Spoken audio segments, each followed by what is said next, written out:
Why can't we do both? Why can't we build for now, but not compromise our future?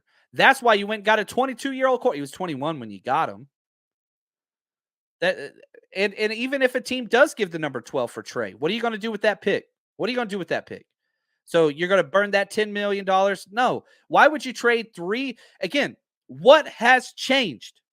Why trade 3 first-round picks for a guy that you're going to see 3 games worth and then unload for the 12th overall pick? Why? Why do that? What did you like? I just don't understand. What have you seen that says he's not it in 3 games? In 3 games, that's what you saw? Y'all must have hated Steve Young then. Steve Young was y'all must have hated Brett Favre then, right? Now, I'm not saying he's that. And again, I think long-term Brock Purdy's the guy. I think long-term Brock Purdy's the guy. But you need more than one, and you've already got 2, and they're already super cheap, and they're already young, and they're built for your system. I just don't understand. John, who could we sign for a third quarterback? Yeah, we'll have to see what happens because there'll be some contracts that are kind of like terminated and whatever else and cap saving penalties. Yeah, you got to have 3.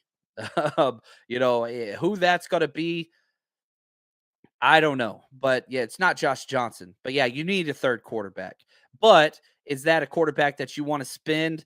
Think about how pissed off everybody was last year that we spent $2 million on Nate Sudfeld and then cut him. Now his contract got picked up, so the 49ers got off the books on that one. But people were pissed off that we spent $2 million on a quarterback, on a third string quarterback. Yeah, imagine if we would have had Nate Sudfeld. Would that have changed? Definitely could have been as bad as Josh Johnson. But yeah, you need a third string quarterback. There's no doubt about that. Lewis, thank you, man. He says, hey, John, I don't want Brady either. He says, to be honest, he'll want to run his offense. We'll clash with Kyle. Do you know what the defensive scheme Steve Wilkes runs? Yeah, it's a 4-3 pass heavy, man. Pass rush heavy. Again, Brian Burns, you kind of see what they did. Super linebacker dependent. It's very, very similar. Now, their coverages were a little different than what we did. But yeah, Kelly says, isn't Minshew a free agent? I love me some Gardner Minshew. You don't have to mess around with that. Now, the thing with Minshew is he's going to be getting $5 to $7 million and will be a backup, if not compete for a starter with a team like, I don't know, the Panthers or the Falcons or, whatever. So if you're Minshew, would you want to come be number 3 behind? It's a fit thing, right? Who wants to come be a quarterback for the 49ers as the number 3 guy? That's rough. Everybody wants to be the guy. It's a two-way street.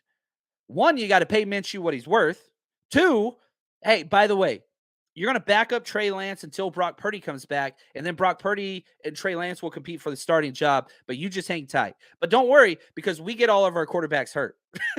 like the selling pitch just isn't coming through. Stetson Bennett, George says, from Georgia would be a great quarterback for the Niners. Yes, I think that's what you do. Money, money, money, money. You save money by drafting late quarterbacks. Why not do it again? Why not get Stetson Bennett in the 6th, right? He would have been undrafted. He just got arrested on public intoxication. I don't know the whole details with that.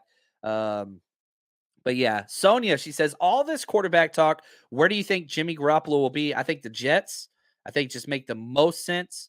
If Tua isn't right, I think Miami makes the most sense. I mean, there are just look at the Houston Texans now with D'Amico. We'll have to see how his offense shakes out. Thankfully, all of our offensive coaches got taken last year. It was a complete overhaul. So I don't know how many guys D'Amico can steal from us, but I'm sure there's going to be some. But yeah, there's plenty of places for Jimmy to go. And again, I said this last year, and I kept screaming it.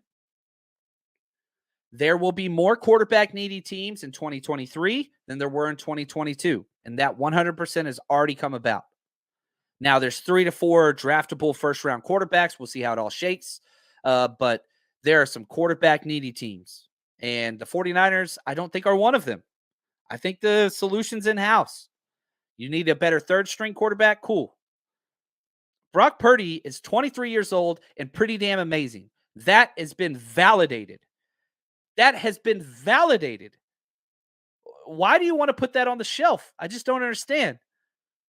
Trey Lance, until That's the way. If I was the quarterback coach or the head coach for the 49ers, here's what I would do. I'd come in and I'd say, look, guys, we believe in both of you. Brock, what you did last year was special. We want you to get healthy. That's number one. You're 23 years old. We're not in a rush on this thing. And people are like, oh, the championship window's dwindling. Really? Look at the age of our players. The significant players are all young. Besides, there's one player that's not, and that's Trent Williams. He's still at the top of his game. Can you get 2 more years out of him? Cool. But man, Fred Warner, young. George Kittle, young. CMC, was he 26? Debo, 25? Ayuk, 24? Like, come on, man. Like, I get it. The 49ers roster is so good that you get this feeling of, man, we got to capitalize right now while it's hot. And I get that.